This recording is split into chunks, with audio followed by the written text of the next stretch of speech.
Bien, buenas. Hoy vamos a hablar sobre generalidades de sangre. La sangre es un tejido conectivo especializado y tiene un volumen total de 5 a 6 litros. La sangre circula a través del aparato cardiovascular. Esto quiere decir que el corazón bombea la sangre que es transportada a través de los diferentes vasos sanguíneos. Y la sangre tiene múltiples funciones. A nivel respiratorio va a estar encargado del intercambio gaseoso, que lo conocemos como la hematosis, y también va a transportar gases a los tejidos periféricos.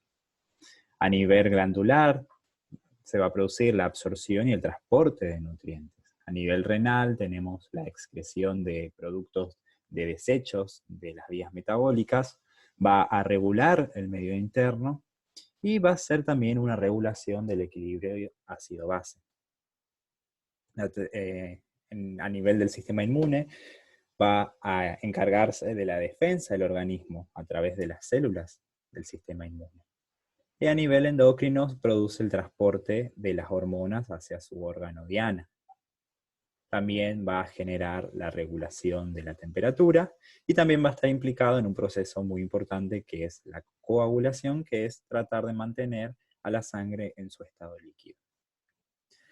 La sangre va a estar formado por tres cosas: por elementos formes, por células y por plasma.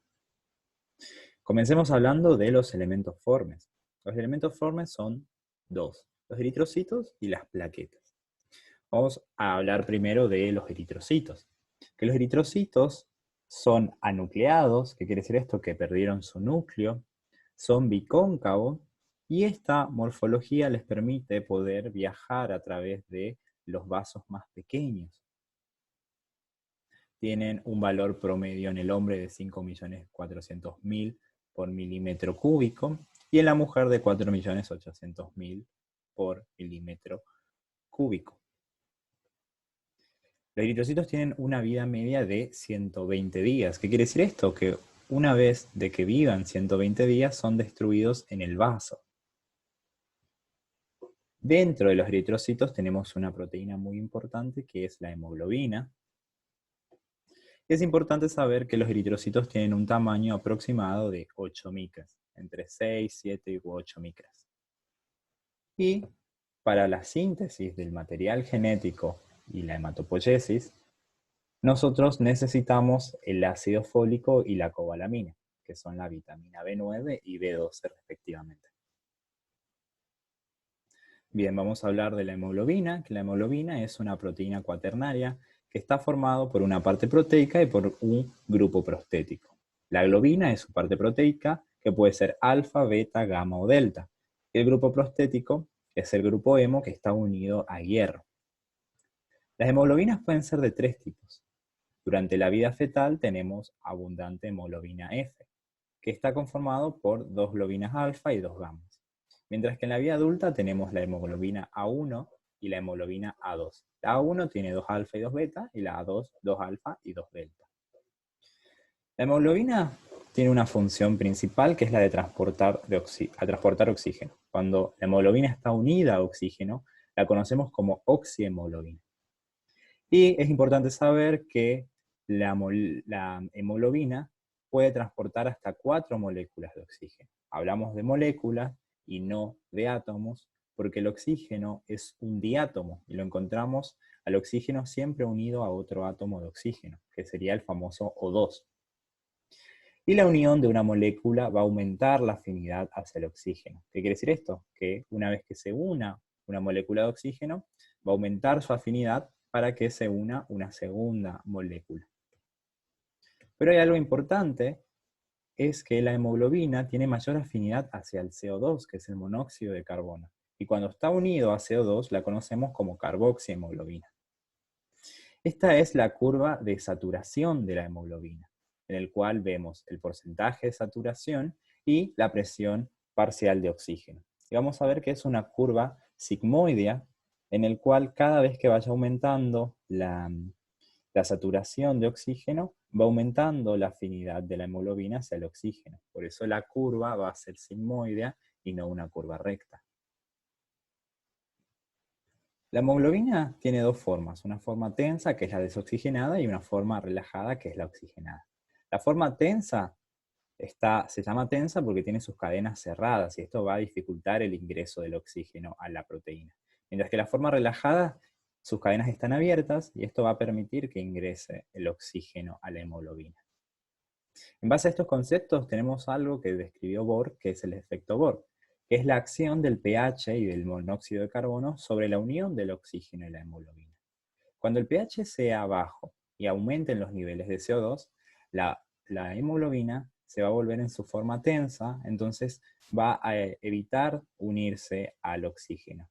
Pero cuando el pH es alto y el CO2 es bajo, la hemoglobina se vuelve en su forma relajada y le va a permitir unirse al oxígeno.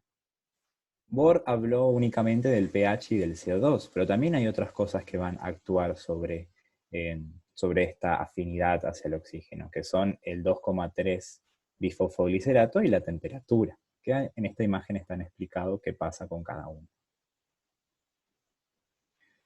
Acá vemos la misma curva de la hemoglobina, qué pasa si tenemos bifosfoglicerato y qué pasa si aumentan los niveles de CO2. Y también tenemos la curva de la mioglobina, que es un tipo de proteína similar a la hemoglobina, pero que se encuentra en el tejido muscular. Algo importante que hay que saber es que la disminución de la hemoglobina se conoce como anemia. Otra cosa que hay que hablar a grandes rasgos es sobre el metabolismo del hierro. Nosotros por día ingerimos entre 4 y 5 gramos de hierro, que es prácticamente un clavito al día. Y este hierro está distribuido en diferentes lugares, por así decirlo. Tenemos unidos a proteínas en el plasma, que la proteína transportadora del hierro es la transferrina. Lo tenemos formando partes de proteínas, o también lo podemos tener almacenado en una proteína que es la ferritina. Las pérdidas diarias de hierro en el hombre son aproximadamente de 0,6 miligramos día, mientras que en la mujer es de 1,3 miligramos día. En la mujer se da mayores pérdidas por la presencia de la menstruación. Otro concepto que hay que tener en cuenta es la ferremia, que es la cantidad de hierro que vamos a encontrar en sangre.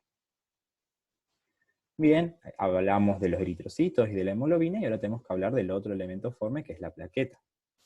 Las plaquetas también los podemos conocer como trombocitos, que los trombocitos son fragmentos citoplasmáticos en forma de disco y que tienen un valor promedio entre 150.000 y 450.000. Valores menores a 150.000 se comienza a llamar plaquetopenia o trombocitopenia. Las plaquetas, al igual que los eritrocitos, también tienen una vida media, solamente que esta vida media es muchísimo menor, viven entre 7 u 8 días. Y los trombocitos tienen una función importante que es la de la coagulación. Otra estructura de la sangre es el plasma, que siempre que hablamos de plasma tenemos que diferenciarlo del suero. El plasma es el componente que se ve cuando agregamos anticoagulantes a la sangre, mientras que el suero es el sobresedante que queda cuando no colocamos anticoagulantes. Y acá tenemos el dibujito. Cuando nosotros sacamos sangre y extraemos sangre y le agregamos anticoagulantes, van a quedar el plasma con los elementos sanguíneos. Mientras si extraemos sangre, no ponemos anticoagulantes, se genera el coágulo y ese coágulo larga un exudado que es el suero. Dentro del plasma hay muchas cosas. Tenemos las sales inorgánicas, que en mayor abundancia e importancia son el sodio y el potasio.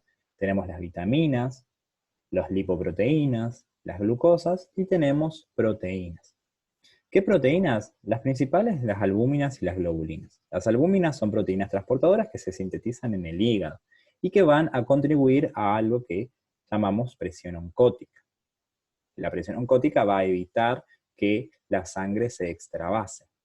Y las globulinas las dividimos en alfa, beta y gamma. Las más importantes acá son las gamas, que son las famosas inmunoglobulinas, que son la IgA, la IgC, la IgM, la IgD y la IgE. Y estas van a ser sintetizadas en las células inmunológicas. Pero estas no son las únicas proteínas importantes en el plasma. También tenemos fibrinógeno, que está implicado en la coagulación, y las lipoproteínas, que están implicadas en el transporte de lípidos. En nuestro organismo está constituido por un 60% de agua, aproximadamente, en el cual se distribuye en el líquido intracelular y en el líquido extracelular. De ese 60%, un 40% se encuentra en el líquido intracelular. ¿Qué quiere decir esto? Que está dentro de las células. Mientras que un 15% está en el líquido intersticial y un 5% en el plasma. Esto quiere decir que el plasma es rico en agua.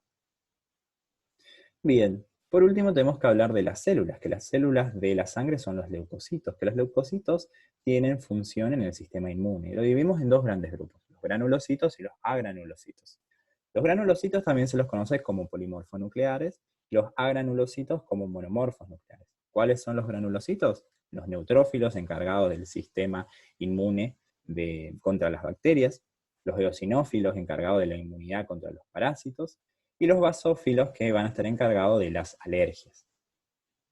Los agranulocitos o monomorfos nucleares tenemos los linfocitos, que los dividimos en linfocitos B, T y natural killer, donde los T están implicados en la inmunidad celular, los B en la inmunidad humoral, sintetizando las inmunoglobulinas. Y por último tenemos los monocitos, que son precursores de macrófagos. El aumento de las células de los leucocitos lo llamamos leucocitosis y la disminución lo llamamos leucopenia. El valor promedio es entre 5.000 a 10.000. Hay bibliografía que también habla de 6.000 a 10.000. Y están distribuidas de manera diferente. Y tenemos una pequeña mnemotecnia, que es Nelly-Moeva 60-30-842. El 60% del 5.000 a 10.000 se encuentran los neutrófilos. El 30% pertenece a los linfocitos, el 8% a los monocitos, el 4% a los eosinófilos y el 2% a los basófilos. Muchas gracias.